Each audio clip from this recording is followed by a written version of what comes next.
Welcome to our first episode of Belize Now for 2019. In tonight's show, we discuss Belize's phase out of single-use plastic and styrofoam, changes at the Lands Department, and demystifying the International Court of Justice. Thanks for joining us on this Friday, February 1st, 2019. I am Erin Guzman. The government of Belize is in the process of finalizing legislation to commence a phasing out of single-use plastic and styrofoam. Our Belize Now team found out more about the decision and how some of those affected feel about the upcoming change. Some relationships end abruptly and some end in phases. The relationship between Belize and plastics has been long and toxic, but Belize is now taking steps to end its use of single-use plastic shopping bags and styrofoam or plastic food utensils and containers. But what has led the government of Belize to make this decision? I think we use, if I recall correctly, about 2 million bags per year as a nation. How do we know that? We estimate how much is imported, right? And it comes up to roughly about 2 million.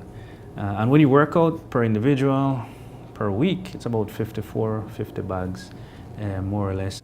Most of that imported or produced plastics and styrofoam end up in one or two places. It either ends up at the Mile 24 landfill site for final disposal, and these are items that do not degrade easily, so that will be sitting there for hundreds of years, or it ends up in our environment, on our highways, in our drains, in our rivers, and then eventually onto our reef. So in essence, what came out of these three things was a need for the government, or a need for a national direction for a transitioning to green products. How is the government making this transition to a greener Belize a reality? The intention is that we will do this through a regulatory process, regulating importation, production, manufacturing, and use in the commercial market. So it's saying that you will not be able to bring it into country, you will not be able to produce it, and you will not be able to sell it in a commercial business sense. To get to that point, there is some legislation that have to be prepared, which is currently almost completed. There's consultation with affected stakeholders that has to be done, that is underway. There's a development of some incentive instruments, which is underway as well. And there's also the development of standards and specifications for what products we would encourage to replace the products that are going to be phased out, right? Some business owners have already found alternatives to some plastic and styrofoam utensils. Here is what they shared with us. We've made it a point to only use environmentally friendly products. They have to be biodegradable or recyclable, reusable products that we use. We try to do waste management as well, so we're using the smallest packaging possible that still takes care of our product. That's one of our initiatives. We also use, we do composting in our kitchen. We reuse our burnt oil from our fryers. We use that goes into Eco-Friendly Systems has a program where you turn on the oil, they put it into fuel. So we try to do not just on the truck, but what we're doing off the truck as well. Customers who drink coffee in the establishment, we use glasswares, and also we try to use metal straws for customers having it here. And also we recommend customers to use plastics or like plastic bag if not necessary. And if they're having a little break from the rush, we'll recommend them to have the drinks in the glassware instead of taking it to go. The entire business it's aiming at providing healthier options, better options, not only for people, but for the environment. And so the whole premise of the business is based on that. Why have these business owners taken the initiative to use more environmentally friendly alternatives to plastic and styrofoam? In the world that we are living in, there is too much garbage. And every day, everybody create garbage. Without you noticing, there is garbage. So as a business, I think there is something that we can help. So we just start small. Plastic and styrofoam is bad for the environment. And we don't want to contribute to that. We don't want to contribute to that. Now we go and everything's packed in plastics and everything like that. And I see that impact of convenience has also impacted the beauty of this country. You know, I've been here a very long time, and I'm sad to see that. I feel like that is a step backwards. When we think it's a step forwards in convenience, it's a step backwards in progress for the environment. While the government has decided to phase out single-use plastic shopping bags and styrofoam and plastic food utensils, it is ultimately up to the Belizean consumers to make the process easier. What we're hoping for, or what we're asking the citizen to do, is as a consumer, use your consumer power to change the process. So when you walk into a supermarket, you don't take the plastic bag, you bring your reusable bag. When you go get takeaway, you take your container, or you request that the vendor who you're buying the food from provide it in a biodegradable container, because those are available for use. It's just you need to start asking and telling them, this is what I want. I'm paying for this. This is what I want. Already, some Belizeans are doing their part to ensure that the transition is as effective as possible, and they are encouraging others to do the same. It's a hard choice, but I do think the government is making the right decision in doing this. I think it's progressive, and I think it's something that we could do in such a small country. I think we could manage it if we do the right things to make it work. If all of us could, especially business owners, could just do their little part to avoid having that plastic dumped in the sea or dumped in the rivers, or I suspect it will improve. Those unsightly places will be less unsightly. I think we need to be conscious as a nation, and of course as a globe, as a world, that our impacts on the environment is just building by the day. And we can each play a part in reducing our footprint here. And plastics are one of the major say items that build up in our ecosystems. You see it pile up in huge plastic drifts in the ocean. And those are the things that, you know, if they can end up there by the millions, we have to look at, really, do we really need to use these things? And when we look at the plastic bags, the answer is no. There's an alternative. You can use more permanent bags, right? When you look at the styrofoam plates and cups, the answer is no, we don't have to use them. There are alternatives, right? I think it's a huge, huge undertaking. I applaud the government. I think it's awesome that they're doing that, that they're going to actually make it something that's mandated. I love the idea. I love the idea. We're a small country that can make a big impact if we just try. For Belize Now, I am Janelle Rodriguez.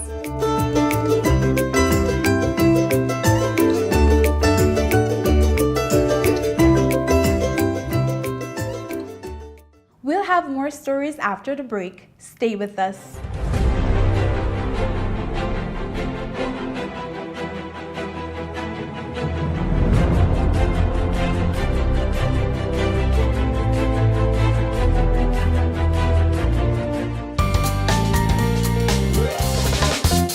True or false? Guatemala has taken over the Sarstoon. False. They've been trying to bully Belize, but Belize has never given up sovereignty or control of our side of the river. A ruling from the ICJ in our favor can get them to stop once and for all. Be informed. Visit our website and social media pages.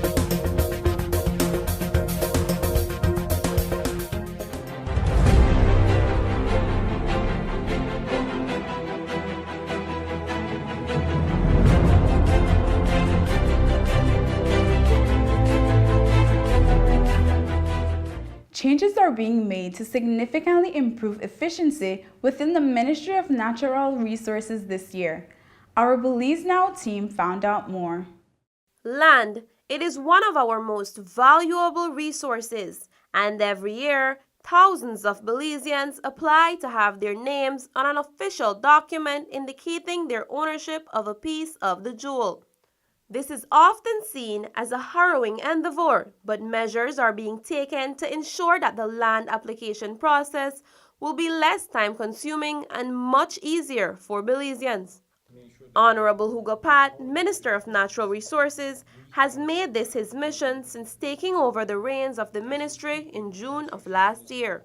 We want to restructure the Lands Department for us to have a mechanism that will produce And secondly, I am insistent on the fact that we need to be a department that produces in a timely manner. Shorter lines and faster processing of applications. This is ultimately what Belizeans can expect from the ongoing restructuring of the Lands Department. Several changes are being made to address the number of land applications that in the past had resulted in backlogs and long waiting periods.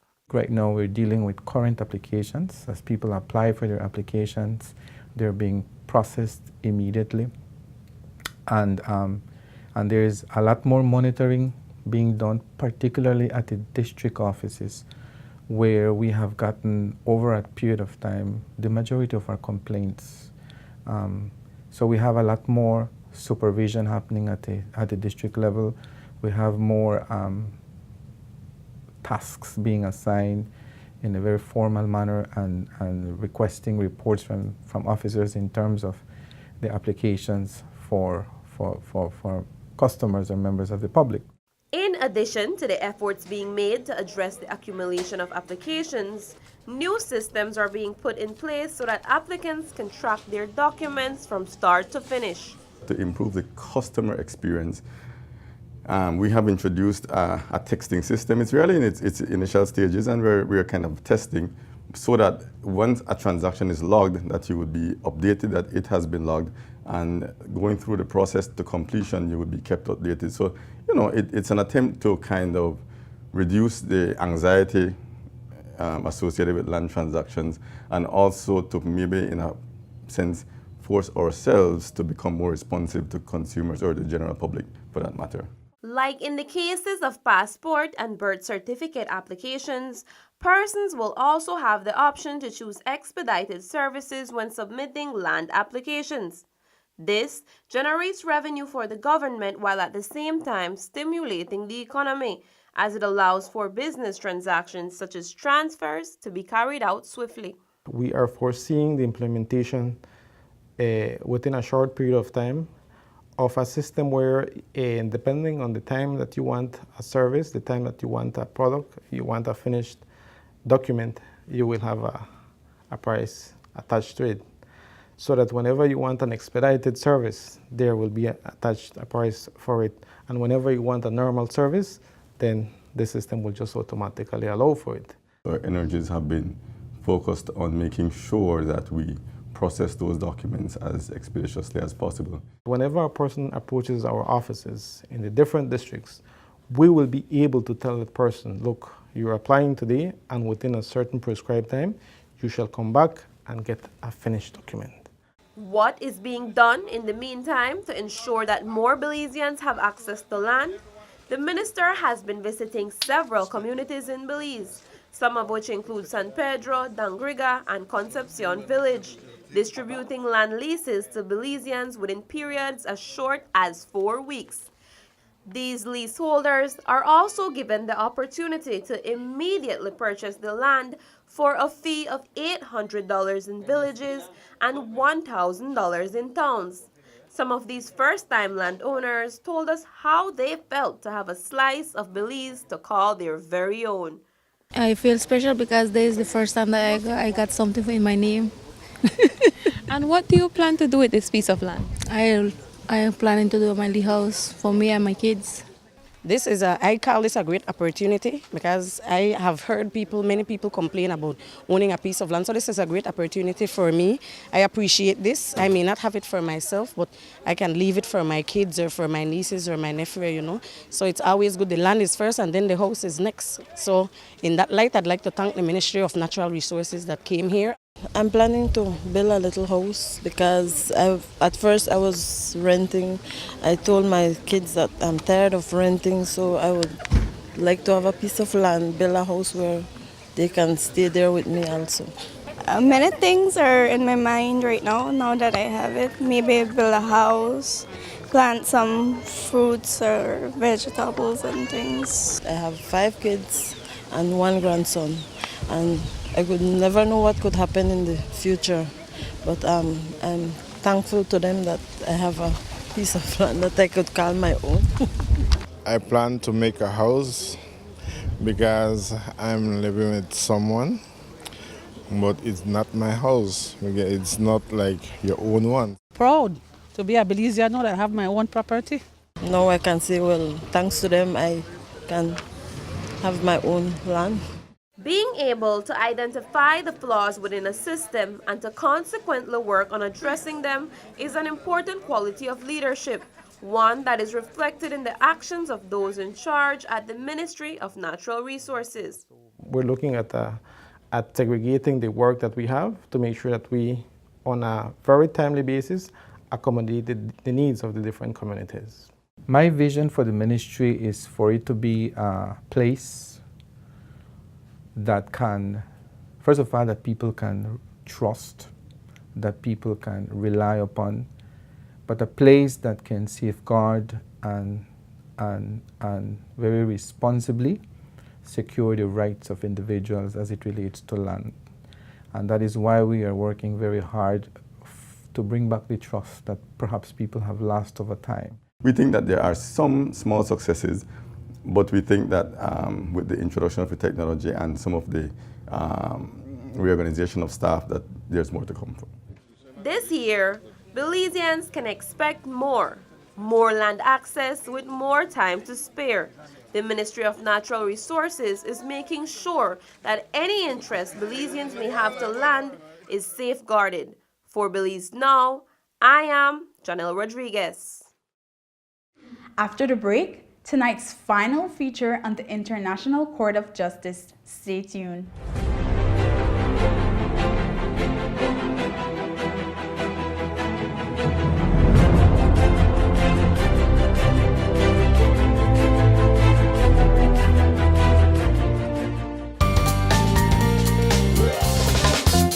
True or false? Past politicians have agreed to remove our borderline.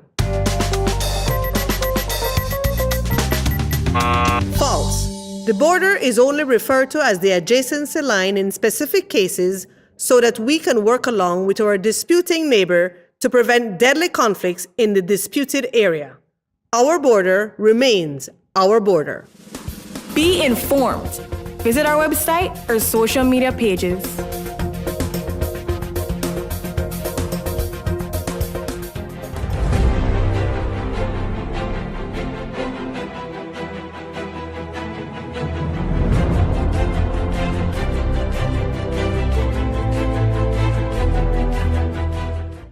Since 1946, the International Court of Justice, ICJ, has delivered 129 judgments on disputes ranging from maritime boundaries to economic rights. Presently, there are 17 pending cases before the court, and in 2018 alone, 5 cases were submitted to the court. Some Belizeans are apprehensive about entrusting the ICJ with the jurisdiction to ultimately resolve the Belize-Guatemala territorial dispute. We traveled to The Hague in the Netherlands to get a better understanding of the court and its functions. The Hague, Den Haag in Dutch, is located in the Kingdom of the Netherlands, just over 5,000 miles across the Atlantic from Belize. Home to the Dutch royal family, the seat of the Dutch government, 500,000 people, and many organizations that work towards solving global issues, this coastal city has been dubbed the International City of Peace and Justice.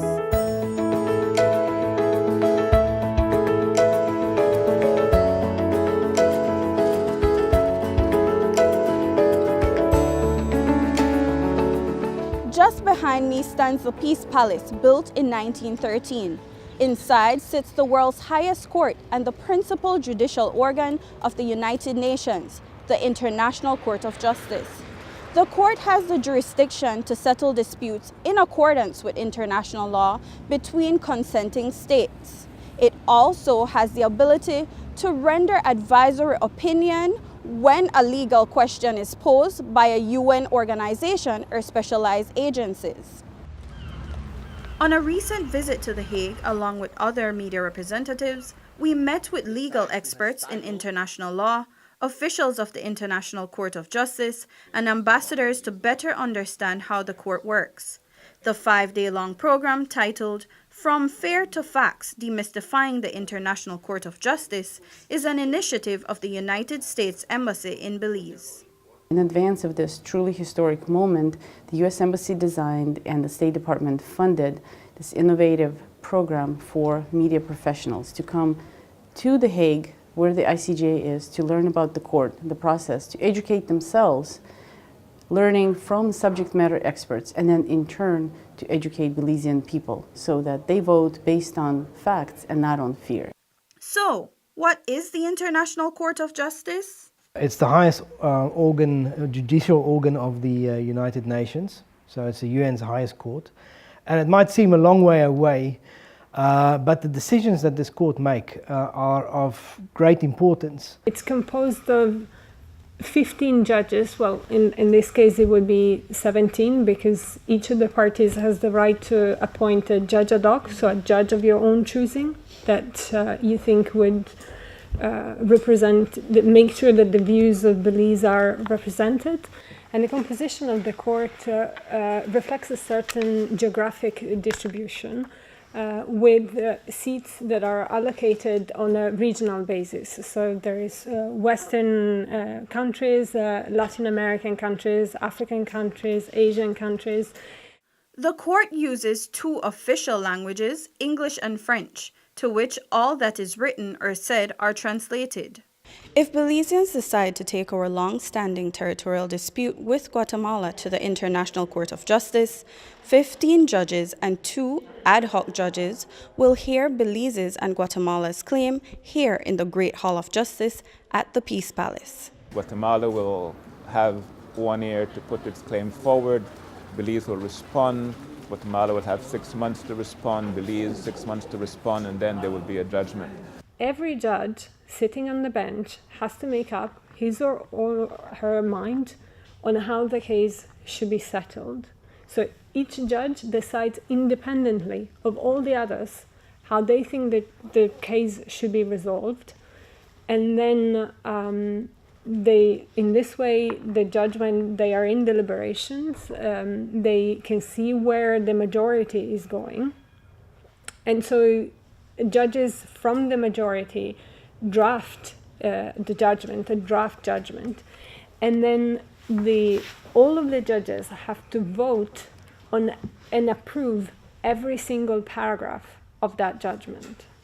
All judgments of the court are delivered at a public sitting. The judgments are final and cannot be appealed. Judges serve 9-year terms in office and are elected by the United Nations General Assembly and the Security Council. Once the judges take the bench, they are neither representatives of their governments or any other state. Instead, they are representatives of their respective regions. The bench of judges may not include more than 1 judge of the same nationality. On the current bench, there are 2 judges from Latin America and the Caribbean, Judge Cansado Trinidad and Judge Robinson. So I think the composition of the court, both in terms of geographic distribution and gender balance, is much more balanced than it was in the past. And this should ensure that the court is receptive to claims and sensitivities of different states. The International Court of Justice also has the ability to render advisory opinions on cases. These opinions are open only to international organizations, and at present, only 5 organs of the United Nations, namely the UN General Assembly, Security Council, Economic and Social Council, Trustee Council, and the Interim Committee of the General Assembly, along with 16 agencies of the United Nations family, are authorized to make such a request. To date, the ICJ has issued 27 advisory opinions. So why has Belize chosen not to take this route? The problem with the advisory opinion is that it is not legally binding. It is an opinion that the court will put out that will have some moral value perhaps, but that will not assist the process in terms of, in the case of Belize, saying specifically that they agree with what our constitution says and where our borders are. In other words, we will be kicking the can a bit down the road on an issue that we can perhaps settle now if the people of Belize decide to go to the ICJ. Another problem, perhaps with the advisory opinion, is that we will eventually get to a point where we are again advised by lawyers, by the international community, by the UN, go to the ICJ. We have that moment now. It's a very rare moment. Things are lined up in terms of the Guatemalans having voted, and it's a moment that if the Belizean people decide will be very difficult to recreate again at a future moment. Do you agree that any and all legal claims of Guatemala against Belize relating to land and insular territories and to any maritime areas pertaining to these territories should be submitted to the International Court of Justice for final settlement, and that it determine finally the boundaries of the respective territories and areas of the parties? Why should Belizeans say yes to this question? You have a dispute that's been lingering on for so many years. At a certain point, you need to set a full stop after the dispute. And for the sake of what we call, that's the principle of finality, all disputes at a certain point need to be finished.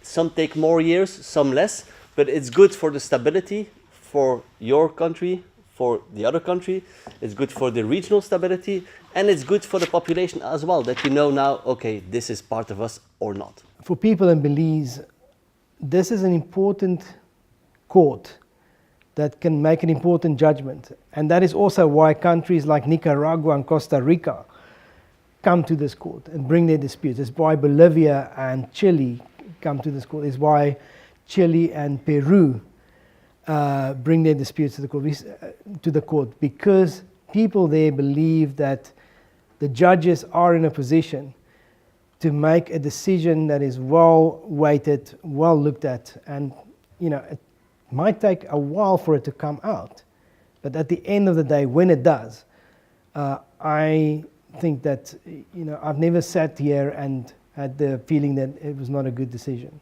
I think the question is, do you want this dispute to go away or not? And what other options do you have?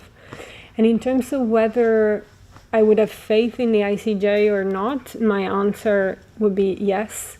What I will say is that because Guatemala has voted yes in their referendum, if Belize votes no, there will be a sense that, well, are Belizeans serious about solving this issue at the highest level? For me, it is one of the most critical decisions that Belizeans will have to make since independence. And it is one that we cannot take lightly. On April 10, 2019, Belizeans will take to the polls to make one of the most important decisions in Belize's history. That is, whether or not to take our long-standing territorial dispute with Guatemala here to the International Court of Justice for resolution. For Belize Now, I am Janelle Mencias. And that's it for the first edition of Belize Now. If you want to provide feedback or send in your comments, please feel free to email us at info@pressoffice.gov.bz or visit our Facebook page and let us know what you think. We look forward to hearing from you. Have a great week. Until next time.